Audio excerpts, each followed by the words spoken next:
Good night, viewers. Here are tonight's top stories. Police are investigating a break-and-enter and larceny incident at a supermarket in Diamond, East Bank Demerara, as well as an armed robbery and shooting in Sophia, East Coast Demerara.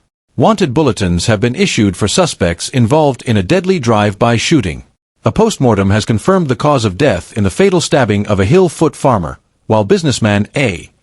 Mohammad has constructed a barber shop for a mother of two in Kamaka. Additionally, a convicted prisoner of Unsound Mind set a mattress on fire at the Camp Street prison. Stay tuned for further updates on these stories.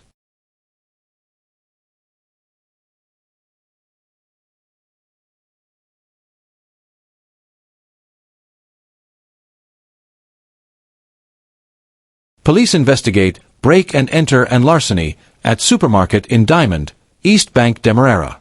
The Guyana police force is currently investigating a report of a break-and-enter and larceny incident that occurred on Monday, September 9, 2024, at the Rude Boy supermarket, located at 4th Bridge, Diamond, East Bank Demerara.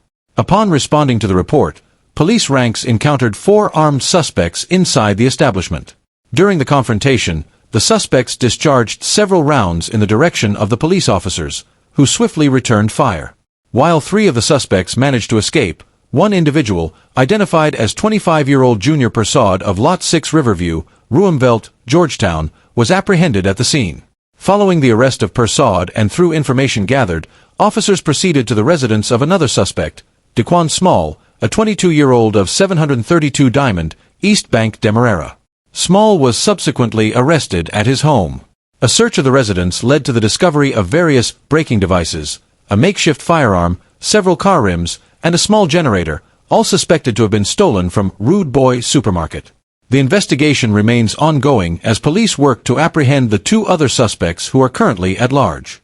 The Guyana police force urges anyone with information that may assist in the investigation to come forward. Police investigating armed robbery and shooting in Sophia, East Coast Demerara. The Guyana Police Force's Regional Division No. 4A is actively investigating an alleged case of robbery under arms that took place on Sunday, September 8, 2024, at approximately 2010 hours at Red Road, Sophia, East Coast Demerara.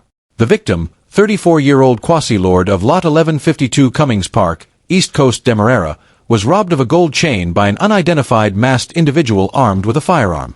According to initial inquiries, Mr. Lord had left his residence to purchase food when he was confronted by the perpetrator a short distance from his home. During the robbery, the victim was shot in the neck and stripped of his gold chain. After the incident, the victim's wife and a friend rushed him to the Georgetown Public Hospital, where he was seen and treated by the attending doctor. His condition is currently listed as stable.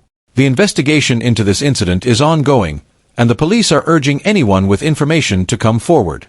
Postmortem confirms cause of death in fatal stabbing of Hill Foot farmer. A post-mortem examination conducted on Monday by government pathologist Dr. Nihal Singh has confirmed that 29-year-old Alexis Roxanne Harris died from a stab wound to the heart. The examination, which took place at approximately 11 o'clock hours, was witnessed by police and Harris's sisters, Abiola and Natasha Harris, who formally identified her body. The tragic incident occurred on Sunday, September 8, 2024, when Harris, a farmer from Hill Foot, Linden-Soesdijk Highway, was fatally attacked by her reputed husband, James Lord, at her sister's residence in Free and Easy, West Bank Demerara. According to reports, the confrontation began when Lord, who had come to visit his children, became enraged upon seeing Harris using her cell phone. In a fit of anger, he smashed the phone and followed her outside. Witnesses say Lord drew a knife from his bag and attacked Harris on the stairway of the house. During the assault, Lord's nephew, Junior Lord, intervened but was stabbed in the abdomen. Despite his efforts, Lord continued the attack, stabbing Harris in the chest and right hand. Harris attempted to flee but collapsed in a nearby drain. She was rushed to the West Demerara Regional Hospital, where she was pronounced dead. Junior Lord, who sustained serious injuries, is currently in a serious but stable condition at the hospital.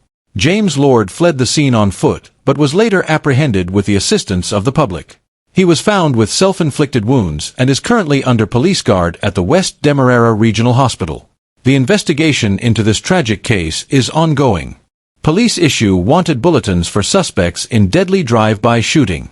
2 weeks after a fatal drive-by shooting claimed the lives of 2 individuals, the Guyana police force has issued wanted bulletins for 3 suspects. The shooting occurred on August 24, 2024, near Durban Street, Georgetown. The suspects include Karen Hines, 31, of Lot 4 Smith Street, Work and Rust, Georgetown, and 134 East 59th Street, Brooklyn, New York. Dominique Darrell Osborne, 30, of Lot 44 Princess Street, Lodge, Georgetown, and 196 East 51st Street, Brooklyn, New York. Omalie Vieira, 18, of Lot 47 Princess Street, Lodge, Georgetown. The 3 are wanted in connection with the murders of Lawrence Wayne, known as Bye-Bye, and Anthony Hufscomb, also known as Pundit. Lawrence Wayne succumbed to his injuries a day after the shooting, while Anthony Hufscomb died shortly after the incident. The tragic shooting also left several others injured, including Travis Series, a 25-year-old vendor from East La Penitence; Tion Allen, known as Spoil Child, a 38-year-old resident of Sophia; Stanley Matthews, a 31-year-old laborer from Sophia; Destra Author, a 33-year-old vendor from East La Penitence; Lennox Wayne, known as Two Color, a 39-year-old security guard from Turkian. The shooting took place around 5:30 HRS outside V's Delight, where the owner, Kian Aaron, had hosted an all-black party to celebrate his business's 2nd anniversary. Though the police had stopped the event, some attendees remained outside. According to Aaron, after hearing multiple gunshots, he saw a dark-colored, heavily tinted car speeding away. He noticed several people with injuries and assisted in transporting them to the hospital. Authorities later recovered the car used in the crime, which had been stolen from a woman just minutes before the shooting. The Guyana police force urges anyone with information on the suspect's whereabouts to contact the nearest police station immediately. Mr. A Mohammad builds barbershop for Kumaka mother of 2.